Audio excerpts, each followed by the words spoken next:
Merci de cet accueil toujours aussi chaleureux à bord des Mimosas, ce qui prouve la confiance que vous nous faites.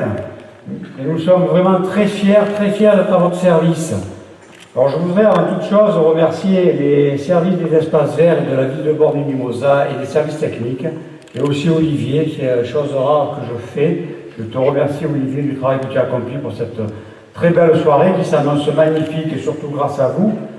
Mais il faut qu'elle soit magnifique parce que vous savez, souvent, lorsque l'on passe derrière ses collègues, au Lavandou, à la longue, ils mettent la barre très très haute pour les deux.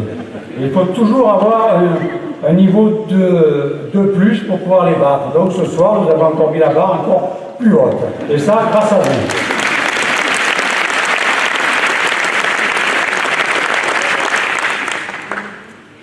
Monsieur Marc Giraud, mon cher Marc, président du conseil départemental. Monsieur Michael Vermès, député suppléant de la 4e circonscription représentant Mme Sereine Mauborgne. Madame Patricia Arnoux, conseillère départementale du canton de Lacron, représentant M. Christian Simon, maire de Lacron, pardon. Je sais qu'il avait envie de venir sur bord, mais bon. Mes chers collègues et amis de l'intercommunalité, accompagnés de leur charmante épouse, avec son président François de Canson, maire de la Londe, conseiller régional, Christine Ambrand, maire de Colobrières et conseillère départementale, je ne dis rien d'autre, Christine, tu remarques. Monsieur Gilles Bernardi, maire de Lavandou, monsieur Patrick Martinelli, maire de Pierrefeu, monsieur Gilbert Perugini, maire de Cuers, toutes et tous vice-présidents de Méditerranée Porte des Morts, madame Muriel Muller, représentant monsieur Jean Plénat, maire du Rayol, mesdames et messieurs les élus des communes voisines, très nombreux, mes chers collègues du conseil municipal et des jeunes et de Borne, mesdames et messieurs les conjoints d'élus présents aussi, très important les élus pour nous, les conjoints, pardon. Commandant Cédric Juste, chef d'escadron de la compagnie des gendarmeries d'hier, je vous avais dit que ça serait une soirée de fête ce soir. Capitaine Patrice Caserio, commandant de la gendarmerie Borméo-Lavandouraine, avec Michel Gonzalez, son adjoint, et ses collaborateurs. Colonel Loïc Lambert, représentant le général Éric Martin du service départemental d'incendie et de secours du Var. Capitaine Olivier Lamarque, chef de corps de notre caserne intercommunale. Philippe Granvaux, son adjoint, et ses collaborateurs pompiers. Monsieur Éric Plavis, représentant Madame Lucienne Roch, présidente du comité départemental olympique et sportif. Monsieur le lieutenant-colonel Brebion, représentant le commandant de la BN de hier. Je voudrais aussi saluer tous les représentants de la SNSM qui sont tout en, bon, vous ne pouvez pas les voir, mais ils sont en orange au fond de la salle. Merci de votre présence aussi nombreuse.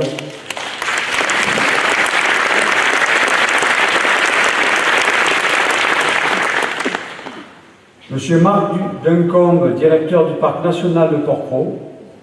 Monsieur Patrick Régade, représentant Monsieur Jacques Bianchi, président de la Chambre de commerce et d'industrie du Var. Madame Bénédicte Le Sieur, inspectrice d'éducation nationale de notre arrondissement. Mesdames et messieurs les directeurs des établissements scolaires, je voudrais excuser Madame Roseline Baillet et lui souhaiter tous mes voeux de prompt rétablissement. Sylvie Vigneron, et bien sûr pour le collège, M. Arnaud Massé. Mesdames et messieurs les membres des associations des anciens combattants, autour de M. Pierre Welch, mesdames et messieurs les présidents d'associations, et le président qui me fait chaud au cœur, M. le curé, Père Hernan Nucci, merci de votre présence. Mesdames et messieurs, chers amis, alors je sais que ça ne lui plaît pas, mais je voudrais avant tout remercier mon épouse Violaine pour son engagement et son soutien au quotidien à mes côtés, et je crois aussi à vos côtés. Merci.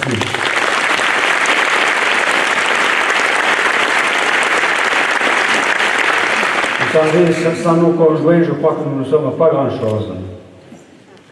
Pour la seconde année consécutive, nous diffusons nos vœux en live sur Facebook. Je salue donc toutes les personnes qui se sont connectées par milliers. Je vous remercie.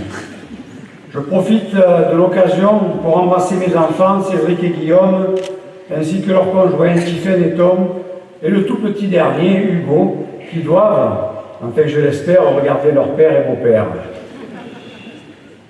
Je me félicitais l'an dernier que notre page Facebook compte 5500 followers.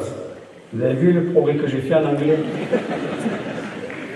Cette année, ce chiffre est monté à 12 000. Nous le devons essentiellement à notre service communication qui administre et anime de façon magistrale notre page au quotidien. Merci Carole, Morgane et Agnès.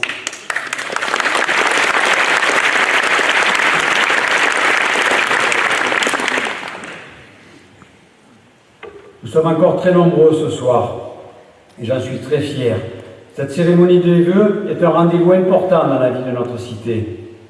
La population rencontre ses élus, ceux de Bormes bien entendu, mais aussi ceux de l'intercommunalité, du département, en personne de son président, de la région. Alors certaines mauvaises langues, il y en a toujours, pourraient penser que ces invités de marque sont présents, car le discours du maire est exceptionnel, le buffet est de grande qualité, et des vins de Bormes sans égal. Mais non, en fait, ils sont là pour vous rencontrer, vous écouter et dialoguer. Je vous remercie donc tous de votre fidélité à ce rendez-vous annuel, où souvenirs, bilans et perspectives se mêlent sur fond de partage et de convivialité.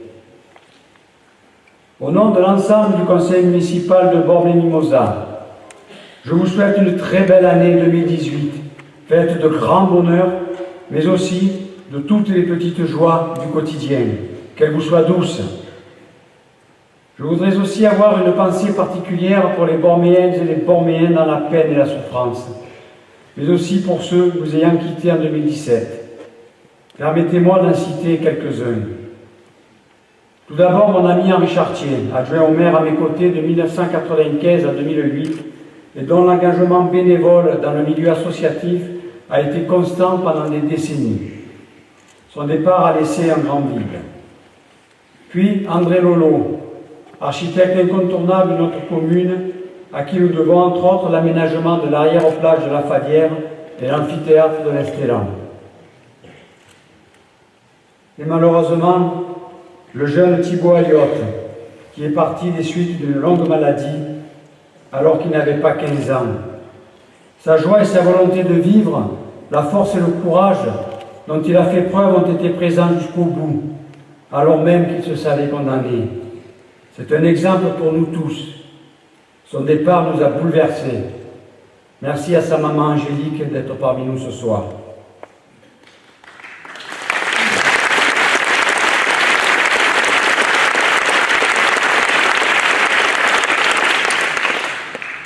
Et puis la semaine dernière, Nelly Gaz, assistante maternelle depuis 17 ans à notre école Françoise Émeric, s'en est allée à quelques jours de ses 49 ans. Nous sommes de tout cœur avec vous, Jérémy, Maëlys. Bormes a aussi, heureusement, connu de nombreuses naissances, dont une, et c'est assez rare pour la citer, sur le territoire même de la commune, puisque la petite Léa Vidal est née au domicile familial. Elle sera très bien entourée, puisqu'elle est même assistante maternelle à la crèche de Bormes. Donc vous voyez, elle a fait les choses dans l'ordre. C'est maintenant une tradition. Je vous accueille à cette cérémonie, entouré de vos élus et des membres du conseil municipal des jeunes de cette année 2017-2018. Merci les enfants. N'ayez pas peur, ça va aller. Comme leurs prédécesseurs, ils nous accompagnent lors de nombreuses cérémonies et festivités et font preuve d'une imagination sans limite pour la mise en place de nouveaux projets. Ils ont d'ailleurs participé au parcours du cœur et ont obtenu le premier prix du concours de la Fédération française de cardiologie. Bravo les enfants!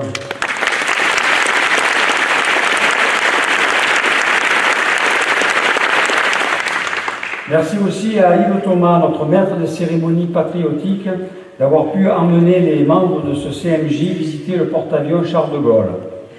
Alors ils ne sont pas là, ils ne sont pas les seuls à avoir des idées. Notre conseil des sages, assis sur ma droite au premier rang, fourmille de projets et pétille d'intelligence et de bon sens. Je tiens aussi à les remercier pour tout le travail qu'ils accomplissent, ainsi que de leurs bons conseils. Alors les enfants et les membres et mes élus, vous allez peut-être maintenant retourner vous asseoir.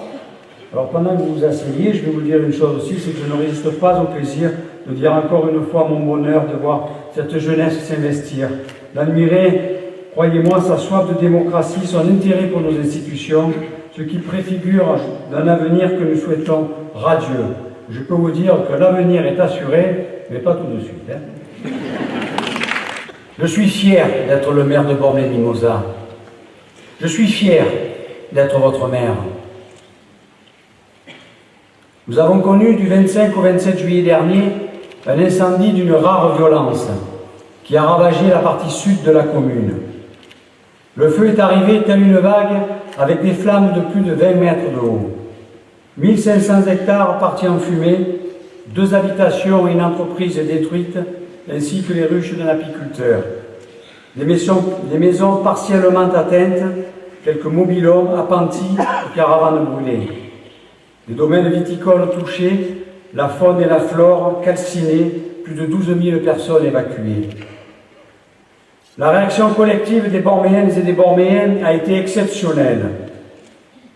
Les félicitations unanimes pour l'ensemble du travail et la solidarité sans faille qui a prévalu pendant cette crise ont rempli l'élu que je suis. Cela a été 2 nuits et 2 jours d'angoisse pour toute une population, avec des images difficiles à supporter. Une situation suffisamment grave pour que le Premier ministre Édouard Philippe, accompagné du ministre de l'Intérieur Gérard Collomb, se déplace en personne sur site pendant les incendies. Le traumatisme est toujours présent. Chaque nuit de Mistral est une nuit d'insomnie pour nombre d'entre nous. D'autant qu'il ne fait plus guère de doute que ces incendies sont d'origine criminelle, tout comme celui du 6 octobre dernier, qui a encore brûlé 10 hectares entre Modroum et le Haut-Para, au mois d'octobre. Alors même si chaque année, nous commémorons le 21 juin à la stèle de Cabasson le décès de 4 jeunes de 20 ans dans l'incendie de 1990, même si nous sommes soumis à un plan de prévention de risque des incendies de forêt, même si nous avons mis en place un service qui vient vérifier les opérations de débroussaillement, notre mémoire collective avait un peu oublié la violence des incendies de 1987 et 1990, vieux de plus de 25 ans. Pourtant, niveau catastrophe, nous n'avions pas été épargnés par les inondations de 2014, et ce ne sont pas François et Gilles qui me contrediront. Cette année, les feux de forêt ont refait leur apparition et nous obligent à envisager des mesures qui auront un coût. Le 6 octobre dernier, avec d'autres acteurs de ces terribles événements de l'été, j'ai été reçu par le président de la République française, M. Emmanuel Macron, lors d'une réception à l'Élysée. Au cours de son discours, le président Macron a notamment mis en exergue la remarquable gestion des évacuations sur Bormes et salué l'engagement et le travail de l'ensemble des forces mobilisées dans la gestion du sinistre que nous avons vécu. La Première Dame, Mme Brigitte Macron, a aussi rendu hommage au courage de nos pompiers lors d'une visite en toute simplicité le 19 octobre dernier à la caserne intercommunale Bormes-le-Lavandou. Cette reconnaissance, si elle fait plaisir à entendre, je me dois de la partager avec les élus, les services municipaux et vous tous, pour l'ensemble du travail effectué. Le 21 novembre dernier, à la demande de la préfecture du Var, j'ai été invité à expliquer à une assemblée de préfets venus de la France entière la façon dont nous avions géré le plan communal de sauvegarde activé pour la première fois dans l'histoire de Bormes. Composé d'élus et de membres du personnel, il a parfaitement fonctionné pour les missions de protection, de secours et d'information dont il avait la charge. Mais au-delà de toutes les mesures prises, ce que je veux retenir plus que tout, c'est la solidarité exceptionnelle dont ont fait preuve les Borméens, mais aussi les Londais et les Lavandourais. Ils ont fait face à l'adversité avec une énergie folle, une volonté farouche et un cœur énorme. Je veux ici vous mettre tous à l'honneur. Je ne dirai jamais assez merci aux personnels municipaux et départementaux, aux élus de Bormes, du Lavandou, de la Londe, du conseil départemental et des autres communes voisines et amies de l'intercommunalité et du canton. Pierrefeu, Cuers, Colobrières, Hyères, Lacroix, Le Rayol, au premier rang desquels le président du conseil départemental Marc Giraud et mes amis Gilles et François de Canson. La mise à disposition des structures départementales et de son personnel, notamment ici même au collège, nous a permis de gérer au mieux les sinistrés. Merci Marc de ta présence dès la première heure. Merci Gilles et François de votre présence dès la première heure. Merci aussi à l'ensemble des sapeurs-pompiers venus de toute la France, avec une mention pour nos pompiers, bien sûr, à nos gendarmes qui ont fait un travail remarquable, aux membres des CCFF, à la protection civile et à la SNSM. J'ai également une pensée pour les pilotes des hélicoptères et des avions bombardiers d'eau qui mettent leur vie en danger à chaque passage au-dessus du feu. Enfin, un très grand merci aux entreprises locales, au personnel de la maison de retraite, aux particuliers, aux bénévoles et associations qui ont offert prestations, hébergements, vêtements, réconfort aux personnes dans le besoin. Je me devais de faire ces remerciements. C'est cet élan de solidarité que je veux retenir avant tout. Cet élan de solidarité qui s'est aussi manifesté par de nombreux dons aux pompiers, aux sinistrés ou encore à la commune pour le reboisement. Puis est venue l'heure des bilans et des perspectives de l'après. De nombreuses réunions ont eu lieu avec les différents partenaires, mais aussi des réunions publiques avec la population, afin de clarifier et d'expliquer les actions de tous les intervenants dans cette situation extrême. Nous avons ensuite fait procéder à un diagnostic sous l'égide de la communauté de communes Méditerranée Porte des Morts, à partir duquel sera élaboré un plan d'action. Il concernera les communes de Bormes et de la Londe, touchées elles aussi gravement par un violent incendie début septembre. Une première série de travaux d'urgence est en train d'être réalisée sur 2 secteurs prioritaires, Cardenon et Cabasson. Mais que ce soit pour les inondations ou pour les incendies, nous sommes soumis aux mêmes risques que nos amis Londais ou la Vendourin.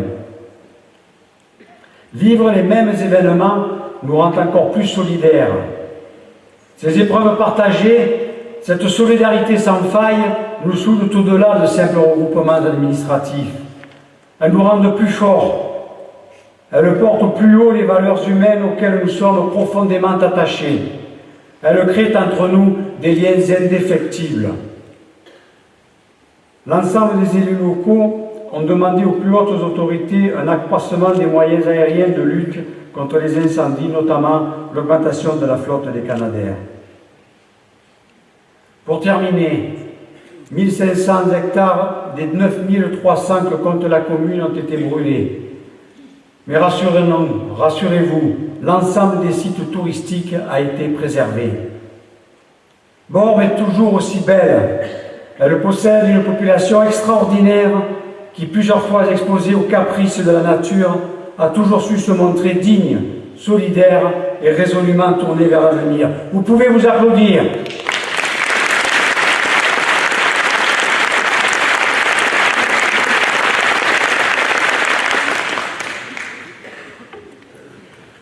Avant de faire un point sur le bilan 2017 et les projets qui vont rythmer l'année 2018, je vous propose la projection d'un petit film de 3 minutes de présentation de la commune vue du ciel. Petit entracte, non François, il n'y a pas de popcorn, il y a non. Nous voulions avoir des photos et séquences filmées différentes de celles vues jusqu'alors et l'utilisation des drones nous permet d'avoir ces images inédites. Les premières photos ont servi de base à la revue municipale intitulée « Bormes vue du ciel ». Ce film préfigure la nature verdoyante qui va très vite reprendre ses droits. Il est résolument tourné vers l'avenir. Il est porteur de l'espoir, de l'optimisme et de l'art de vivre que nous souhaitons véhiculer. Et puis, ce qui ne gâte rien, ce film confirme ce qu'à l'évidence, nous savons tous, sauf François, Bormes est la plus belle commune de France. 2017 a été une année électorale absolument incroyable. Qui aurait pu concevoir tout ce qui s'est passé depuis maintenant 15 mois? 3 primaires, écologistes, droite, gauche, et autant de résultats pour le moins inattendus. Un président de la République presque inconnu 2 ans auparavant, élu à seulement 39 ans. Une Assemblée nationale renouvelée, composée en grande partie de néophytes de la politique. Comme l'ensemble de mes collègues élus, je prends acte de cette modification complète de notre paysage politique, tant sur le fond que sur la forme. Nous nous étions habitués à l'alternance, les Français voulaient en réalité du changement. Dans tous les cas, je souhaite simplement, à mon humble niveau, deux choses en ce début de 2018. Tout d'abord, que la politique qui est et sera menée fasse réussir la France, mais aussi que l'État épargne et laisse souffler les collectivités territoriales après avoir baissé de plus de 65% leur dotation sur les 4 dernières années. Pour réussir, il faut travailler et mener une politique efficace. À Bormes, après plusieurs mois de réorganisation, de mise en place, de choix et d'études, depuis 2017, nos principaux projets sont en cours. Avec 2018, ce seront les 2 années charnières du mandat. Malgré les baisses des dotations, les efforts de gestion consentis par la commune ont permis de consacrer en 2017 plus de 4 millions d'euros au projet d'investissement. Le haut débit est opérationnel au Pin de Bormes, au Mont des Roses, route de Cabasson et au village. Nous avons inauguré ces installations, les premières du Var sur fonds publics, le 8 décembre dernier au Pin. Je ne l'ai jamais caché, faire de Bormes une ville connectée a toujours été une de mes priorités. Quelle entreprise pourrait se développer ou souhaiterait venir s'installer dans un lieu où les connexions Internet sont insuffisantes? Le besoin de débit est une demande de plus en plus pressante des Borméens, mais aussi maintenant des vacanciers pour qui cela devient un critère de choix quant au lieu de leurs vacances. L'utilisation d'Internet va crescendo et nous devions d'être très réactifs. Il n'y a qu'à regarder les jeunes générations pour s'en persuader. Bormes a été moteur sur ce projet qui apparaît aujourd'hui à tous comme une évidence. Les travaux se poursuivent en 2018 vers la Fadière, Bénat et le chemin du train d'Épines. Une convention de partenariat, et c'est une première, a été signée avec le domaine du Gao-Bénat qui participera aux travaux à hauteur de 80 000 euros. L'ensemble de ces ouvrages aura un coût de 700 000 euros, dont une aide de 120 000 euros de Méditerranée et Porte des Morts. Président, si vous pouvez faire un effort supplémentaire.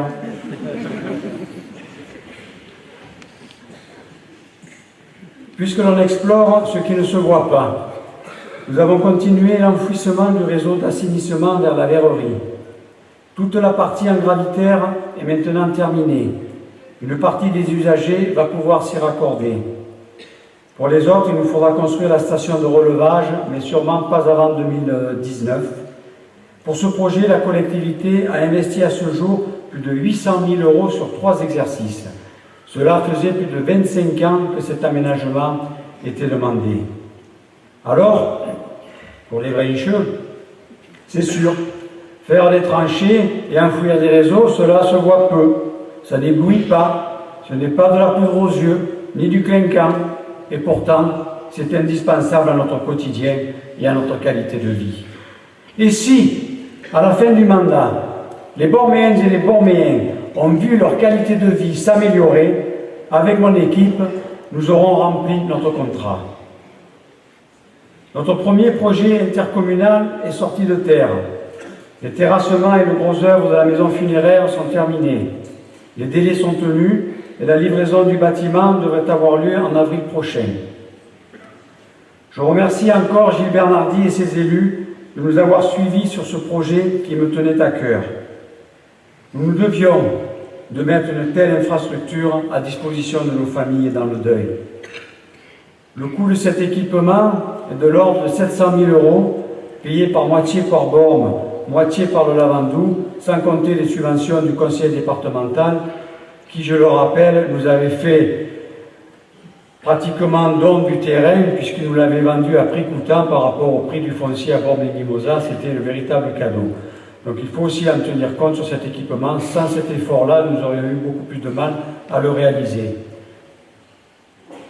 Alors, lorsqu'il y a quelques semaines, Gilles est venu me voir pour me proposer de réfléchir sur un projet pour les pensionnaires du syndicat intercommunal de danse et de musique, en lieu et place de l'ancienne maison des jeunes à l'entrée du stade de Lavandou, j'ai répondu favorablement sur le principe d'étudier ce nouvel équipement, ce pôle danse.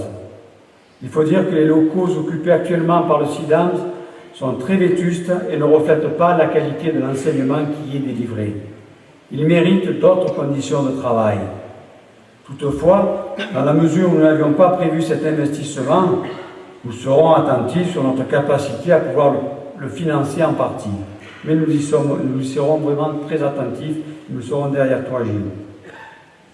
Pour ce projet, je sais que notre président du conseil départemental, mais avant tout le conseiller départemental de notre canton, sera encore une fois présent à nos côtés, comme chaque fois que nous le sollicitons. C'est vrai, Marc, merci encore à toi. Merci aussi à toi, Patricia, ton binôme, notre autre conseillère départementale, d'être au quotidien à nos côtés. Nous les sollicitons sur tous nos projets. Nous abusons sûrement. Mais comme ils répondent toujours présents, nous continuons et j'espère que ça durera. Mais merci, vous pouvez les applaudir parce que nous changez, je crois que n'en avons pas beaucoup.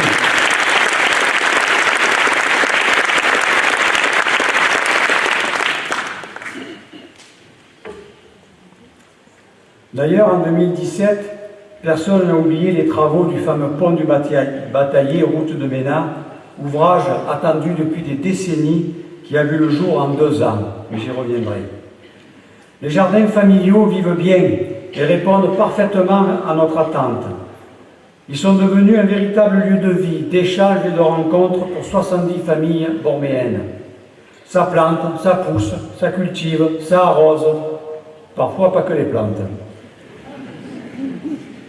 Souvent, ça récolte, ça papote, ça partage. Bref, les utilisateurs font vivre cet endroit en toute harmonie. Harmonie entre les jardiniers, harmonie entre les familles, harmonie avec le voisinage. Le succès est au rendez-vous, le concept est tel que nous l'imaginions, à l'image du bien vivre ensemble que nous voulons pour Bormes. Puisque nous sommes dans la réalisation de notre programme, la première tranche de Souffle d'Art a elle aussi été inaugurée à la Favière. Ce projet mélangeant parcours de santé et œuvres d'art reliera à terme le village. La première étape a vu le jour en partant de la Pointe de Gouron. 2 œuvres monumentales, L'Oiseau de l'âme de Thierry Ami, je ne vous donnerai pas le nom du modèle, Ma famille de Charles Statos et une vingtaine d'agrès sont à découvrir sur cette première partie du concours. Au vu de son succès, elle en appelle d'autres. Et là aussi, aidée une fois de plus par le comité olympique des sports et par le conseil départemental. La pelouse synthétique de Bormisport a été remplacée. Vieille de 14 ans et surtout à la limite de la dangerosité, cet investissement conséquent de 490 000 € était indispensable tant notre complexe sportif est grandement utilisé par de nombreuses associations et par les scolaires. Fort heureusement, nous avons réussi à obtenir pratiquement 300 000 € de subventions, la région, encore une fois le département. L'utilisation de toutes nos installations sportives témoigne de la vitalité de notre tissu associatif. La magnifique soirée des Lumières du Sport en hommage à notre regretté ami et champion Pierre Quinon en a été le reflet. 31 associations, dont beaucoup sont intercommunales, ont été mises à l'honneur. Un grand nombre de sportives et de sportifs borméo-lavandourins ont été récompensés pour leurs résultats. Cette soirée, programmée tous les 2 ans, a révélé de nombreux talents, a été chargée d'émotions. Bormes est une commune qui bouge, oui, mais Bormes est une commune qui vit. Bormes est une commune qui rayonne. Alors merci à tous les bénévoles au sein de nos associations.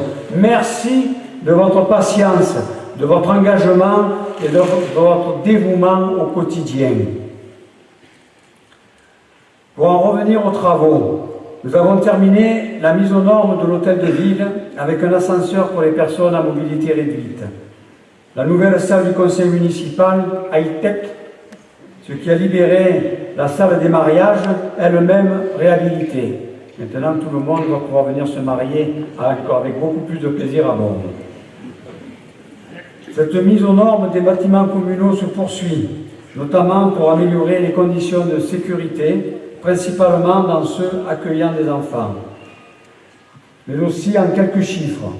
100 000 € pour les travaux d'aménagement, notamment dans le secteur de Modroum, mais aussi l'élargissement et l'aménagement du chemin de l'Orge. 150 000 € d'éclairage public, avec entre autres 3 gros chantiers, l'avenue de la Mer, le parking du marché à la Falière et les projecteurs au sol de la rue Carnot. Près de 140 000 € de remplacement de véhicules publics, donc 82 000 € pour la seule nacelle. Sur ce sujet, nous nous sommes engagés dans une véritable politique d'optimisation et de rationalisation du parc existant. Depuis notre arrivée à la tête de la commune, nous avons entrepris de sauvegarder et de restaurer le patrimoine immobilier communal qui en avait bien besoin. En 2017, nous avons donc consacré environ 1 million d'euros à l'ensemble des bâtiments.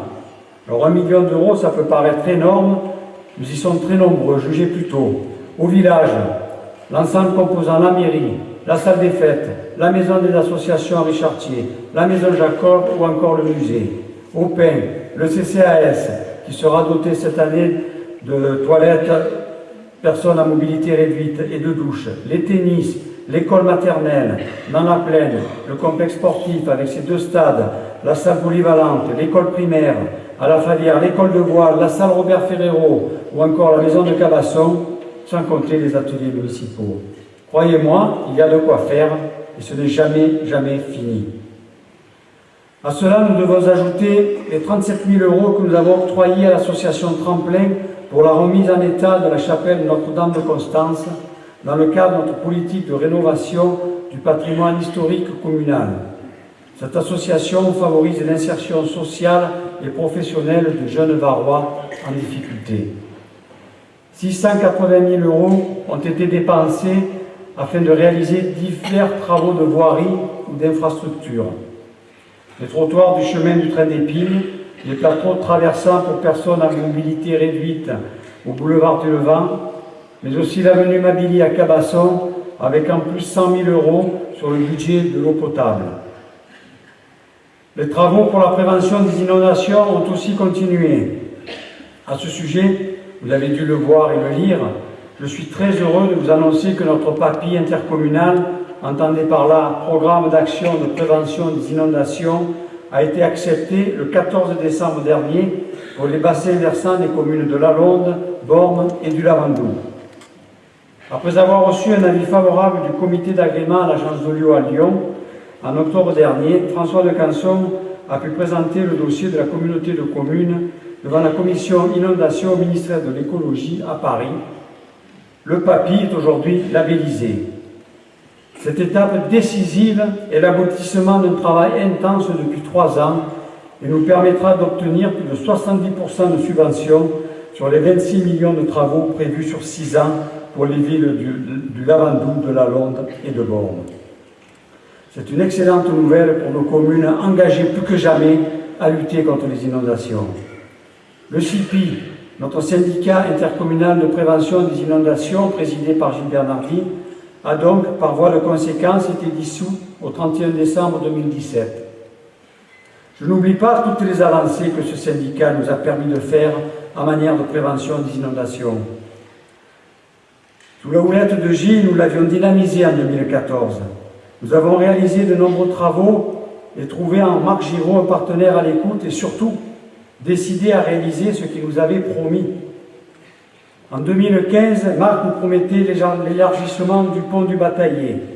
Le 7 avril 2017, 2 ans plus tard, nous avons inauguré cet ouvrage entièrement financé par le conseil départemental qui supprime cet effet d'entonnoir dans une partie de la peine capitale pour nos communes, tant elle accueille de nombreuses entreprises et les habitations de notre bassin de vie.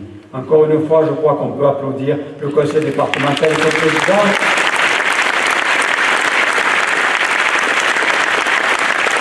Parce que l'État de finances et les collectivités l'état de finances du conseil départemental est soumis aux mêmes contraintes que toutes les collectivités, et 1 million d'euros à mettre comme ça sur quelque chose qui n'était pas forcément prévu, je dis merci et bravo. Alors j'ai été un peu long sur le sujet des travaux en 2017, mais pourtant je n'ai fait que vous en citer les lignes principales. Pour 2018, les grandes opérations sont déjà connues de tous. Nous avons ouvert les appels d'offres pour la réalisation de l'espace jeunesse, emploi et culture en lieu et place de la maison de Bormes. Ce projet vous a été présenté ici même l'an dernier. Je vous avais promis la transparence sur tous les sujets. Je ne vous cacherai donc pas que nous avons été très surpris, mais pas dans le bon sens. Le montant des devis est de 35 à 40% supérieur aux estimations de notre qualité de maîtrise d'œuvre. Au vu des sommes déjà importantes du départ, cela représente un très gros surcoût. Nous sommes en phase de négociation, de révision du projet. Nous recherchons des solutions afin de garder l'esthétique et la fonctionnalité de l'ensemble tout en minimisant les coûts. Si tel n'était pas le cas, nous vous proposerions un projet moins onéreux. Le projet Souffle d'Art verra le lancement de sa deuxième tranche. Les 32 lots en accession à la propriété du Clos Charlot vont être attribués au terme d'une procédure menée en toute transparence, avec tirage au sort par huissier au vu d'un grand nombre de dossiers déposés. Les permis étant purgés des recours, les travaux vont là aussi commencer pour une livraison mi-2019 avec 45 logements sociaux. Nous allons poursuivre le plan de réhabilitation de notre musée. Le programme de rénovation et de valorisation de notre patrimoine historique et emblématique via l'association Tremplin va continuer. Notre police municipale sera encore plus présente à vos côtés en assurant une sécurité accrue de nos événements, une présence toujours rassurante du côté des écoles et des services comme Tranquillité et Vacances, avec une surveillance régulière de votre habitation pendant vos congés. Je souhaite poursuivre notre action afin qu'elle devienne une véritable police de proximité à votre service. Le programme d'aménagement d'ensemble, le PAE de la gare au Pin de Bormes, est en cours de réalisation. Plusieurs projets commencent à sortir de terre. La plupart des permis signés en 2012 sont aujourd'hui purgés des recours. Certains regretteront la densification urbaine de ce quartier. D'autres seront satisfaits de la revitalisation et de la dynamisation que ces logements vont apporter à Bormes. Je me dois de rappeler que ces opérations privées dont nous avons hérité utilisent une forme juridique, le PAE, qui peut présenter d'énormes contraintes pour la collectivité, notamment lorsque la crise immobilière est passée par là. En effet, la commune a pour obligation de réaliser des infrastructures, voiries, réseaux, et en parallèle récupère les sommes investies lors de la construction des logements en fonction des mètres carrés. Nous allons donc devoir débourser plusieurs millions d'euros. Et en face, nous devrons d'équilibrer toutes ces opérations. Alors, il ne s'agit pas de jeter la pierre à quiconque. Ces montages financiers étaient fréquents il y a 10 ans, mais lorsque tout allait bien et que l'immobilier était au plus haut, ce n'est plus le cas.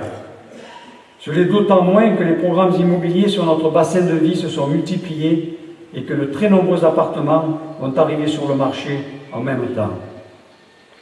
Faites-nous confiance, nous restons vigilants face à cette situation et nous vous garantirons cet équilibre financier. Comme vous le savez, après les incendies de cet été, le nouveau PLU, qui devait être voté à l'automne, a été retiré par mon conseil municipal. Des aménagements mineurs mais indispensables par rapport au projet initial seront apportés. Ils concerneront principalement des demandes de déclassement des zones boisées vers des zones agricoles dans le cadre de la lutte contre les incendies, afin de permettre la protection des biens et des personnes. La protection du village et des quartiers alentours ne sera pas oubliée. Il me faut aussi remercier la commune du Lavandou, propriétaire de terrains sur Bormes, de les avoir mises à notre disposition pour que nous puissions y appliquer toutes les mesures que nous jugerons nécessaires en termes de protection incendie. Je me suis toujours posé la question, pourquoi le Lavandou est propriétaire de terrain sur Bormes? Oui. Toute la procédure du PLU va par contre être recommencée. Il nous fera reculer son approbation de 8 à 10 mois, c'est-à-dire fin 2018. Mais je voudrais rappeler qu'un plan d'urbanisme n'est pas qu'un distributeur de droits à bâtir. C'est un règlement, des plans de zonage, un aménagement global d'une commune qui tient compte des lois, il y en a, des droits de chacun, c'est normal, de l'existant, mais il doit aussi définir des zones urbaines, d'autres à protéger, et sans oublier de conserver des réserves foncières pour les générations futures. C'est cela le PLU et rien d'autre. Voici, mes amis, les principaux projets prévus en 2018. Vous avez pu constater à quel point le plan de résistance est conséquent. Alors, pour qu'un repas soit délicieux, il faut de bons desserts. Alors, passons au dessert, car Bormes n'est pas une commune où il n'y a que des travaux. Bormes est aussi une commune qui se préoccupe de la transition écologique. Des systèmes de chauffage moins gourmands en énergie ont été installés dans les bâtiments communaux. 3 bornes de chargement pour les véhicules électriques ont été mises en place. Une au village, une au Pin, une à la Falière. Et sans oublier, ici même, les panneaux photovoltaïques de ce collège, réalisés entièrement par le conseil départemental. Bormes, c'est aussi une ville de culture qui propose de très nombreuses animations. Cet été, nous avons eu le plaisir d'accueillir la tournée Varmatin avec Chimène Badi en vedette, qui a attiré près de 5000 personnes le 17 juillet, plage de la Falière. En 2018, le Corso Fleuri va fêter sa 80e édition. Nous allons cette année rendre la politesse à nos amis du Lavandou et présenter un char au Corso Lavandourin du mois de mars. Il viendra après celui produit par Bormes avec l'aide de la Société nautique de la Pointe de Gouron au Corso Lumineux organisé dans la cité de Dauphin le 31 juillet dernier. Vous retrouverez nos grands classiques que sont Mimosalia avec un invité prestigieux en la personne de Pierre Rabhi. Vous retrouverez Bormes médiéval, Sport en lumière, mais aussi notre 3e édition du festival de tango argentin sur 4 jours début juillet, nos traditionnelles soirées humour, ainsi que des concerts et des surprises tout au long de l'année. D'ailleurs, pour l'été 2018, nous préparons une très belle exposition au musée sur le thème du pop art années 80. À la mode. Bormes, c'est aussi une jeunesse qui bouge et que l'on accompagne. Outre le CMJ et la cérémonie des Lumières du sport dont nous avons déjà parlé, le service Adosport a assuré le soutien de Bormes à la candidature de Paris 2024 par plusieurs actions tout au long du premier semestre avec la participation de nos scolaires. Après Londres en 2016, le mini-séjour des ados à l'étranger les a menés en 2017 à Madrid et Tolède. Dans nos écoles, nous sommes repassés au rythme des 4 jours de scolarité par semaine, mais l'esprit d'avoir des nouvelles activités n'a pas disparu pour autant et s'est reporté sur le mercredi pour la grande joie de tous. Nous finançons aussi de très beaux projets scolaires, classes vertes, classes de théâtre, classes de danse, classes de neige, sans oublier notre centre de loisirs, dont la qualité des activités proposées n'a d'égal que le succès qu'il rencontre. Nous avons créé le Pass Engagement Citoyen. Les jeunes borméens travaillent pendant 72 heures pour la commune, avec à la clé 500 € que nous verserons à un prestataire de leur choix, afin de les aider à financer, entre autres, soit leur permis de conduire ou leur BAFA, ou autre chose qui rentre dans ce cadre. Le multi-accueil pour nos enfants a vu son taux d'occupation largement augmenter, atteignant les objectifs fixés, avec pour conséquence l'augmentation des subventions perçues de la part de la caisse d'allocation familiale, mais surtout des mamans et des papas heureux d'avoir une place pour leur chérubin. Bormes, c'est aussi des aînés chouchoutés, très chouchoutés. Des bals yaka-dansés au voyage des petites parenthèses à Paris ou Serre-Chevalier, en passant par le vélorail ou l'aquagym proposé par le tout nouveau Bormatoforme, ce ne sont pas des activités qui manquent. Comme chaque année, nos aînés ont eu le choix entre le colis de Noël ou le repas servi à la salle polyvalente. 850 colis ont été distribués et le repas dansant a réuni 400 convives. Les bornes, c'est aussi des entreprises performantes qui gagnent, dont certaines se voient distinguées. Le groupe Pierre Santi a remporté à Rome la médaille d'or au challenge de l'habitat innovant 2018, catégorie réalisation remarquable promoteur, octroyée par les professionnels de l'immobilier et du bâtiment, pour la piscine sur le toit entre autres, mais surtout pour la technique générale du bâtiment et des services innovants apportés aux propriétaires et résidents de la résidence Bella Vista à la Falière. La société Tech 3 d'Hervé Poncharal obtient toujours d'excellents résultats avec Johan Zarco, champion du monde de moto 2 en 2015 et 2016. Il est aujourd'hui 6e de la catégorie Rennes Moto Grand Prix, juste derrière le multiple champion du monde Valentino Rossi. Comme l'a rappelé Hervé, après sa première saison, il fait déjà partie des Top Gun des pilotes Grand Prix moto. Ce ne sont que 2 exemples du dynamisme de nos entreprises. Elles savent qu'elles peuvent compter sur notre implication à leur côté, mais aussi nous pouvons compter véritablement sur elles. Enfin, à Borne, malgré les baisses des dotations, malgré les restrictions imposées par l'État, malgré les augmentations de nos charges, en 2014, 2015, 2016, 2017, il n'y a pas eu d'augmentation des taux d'imposition. Et il n'y en aura pas non plus en 2018.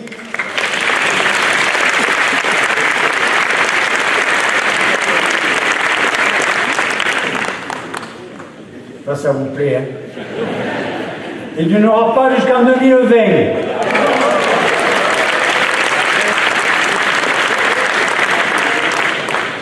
Mon directeur général des services qui doit s'inquiéter. Mes chers amis, vous pouvez le constater, nous ne ménageons pas nos efforts pour vous proposer des projets innovants et structurants tout en gérant efficacement notre commune. Je suis fier lorsque je vois se concrétiser le programme pour lequel vous nous avez élus. Tout cela, bien entendu, je ne l'ai pas réalisé tout seul. J'ai la chance d'avoir autour de moi une équipe compétente, efficace et soudée. L'ensemble des élus, adjoints et conseillers municipaux travaillent sans relâche pour vous apporter le meilleur. La gouvernance que nous avons mise en place est ouverte et tient compte de l'avis de toutes les sensibilités. Ce n'est d'ailleurs pas un hasard si 2 conseillers municipaux issus de 2 listes minoritaires, Christine Maupeux, puis il y a peu André Denis, ont demandé à nous rejoindre. Nous les avons accueillis avec joie et ils se sont intégrés sans problème dans notre équipe, dont le seul mot d'ordre et la seule volonté sont d'œuvrer pour l'ensemble des Borméennes et des Borméens.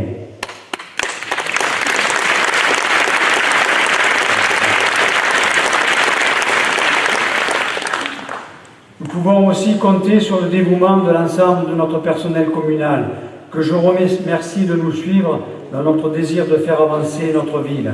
Et c'est vrai que je souhaite qu'elle avance vite.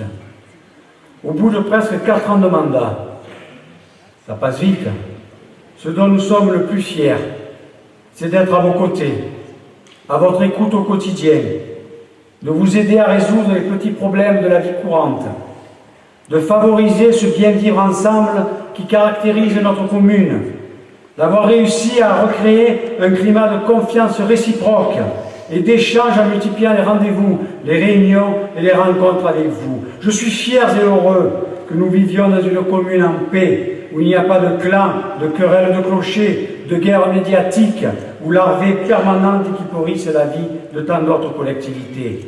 Je ne l'aurais pas voulu. La polémique stérile n'est pas dans ma nature. Ce n'est pas pour cela que j'ai souhaité devenir votre maire. Je ne me lasse donc pas de répéter que je suis heureux et fier d'être le maire d'une commune solidaire, où il fait bon vivre. Heureux et fier d'être votre maire.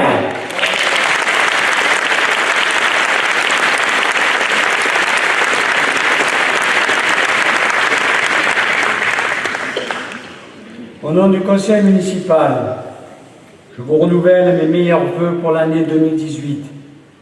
Paisible pour nos aînés, active et intense pour nos entreprises, enrichissante pour nos enfants et solidaire pour nos associations. Notre regretté Jean d'Ormesson disait « Je crois que si je passe pour l'écrivain du bonheur, c'est parce que je pense qu'il faut être heureux en dépit de tout le reste. » Alors, Borméennes, Borméens, chers amis, quel que soit votre âge, votre métier ou vos préoccupations, n'oubliez surtout pas d'être heureux et de vivre pleinement chaque instant. Bonne et heureuse année 2018 à toutes et à tous. Vive Borne et vive la France! Merci du fond du cœur, merci les amis. Nous vous adorons, nous vous aimons.